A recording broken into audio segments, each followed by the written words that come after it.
আসসালামু আলাইকুম। আজকে নিয়ে এসেছি স্যান্ডউইচ। স্যান্ডউইচের জন্য আমার যা যা লাগছে: চিকেন, শসা, গাজর, ক্যাপসিকাম, পেঁয়াজ কুচি, টমেটো কুচি, কাঁচামরিচ কুচি, ধনিয়া পাতা, লেবুর রস।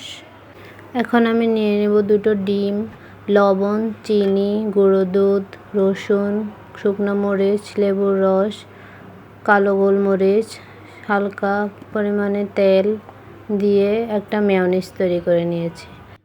এবার সব কিছু একসাথে ভালো করে মিশিয়ে নেব।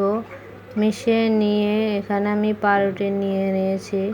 সাইডের অংশগুলো ফেলে একটু টমেটো সস দিয়ে মেখে রাখা যে ফিলিংগুলো দিয়ে আমি স্যান্ডউইচ তৈরি করে নেব। এই স্যান্ডউইচ সকালের নাস্তা এবং বাচ্চাদের টিফিনে দেওয়া যায়। বড় থেকে ছোট সবাই এই স্যান্ডউইচটা খুব পছন্দ করবে। সবাই বাসায় ট্রাই করবেন। আল্লাহ হাফেজ।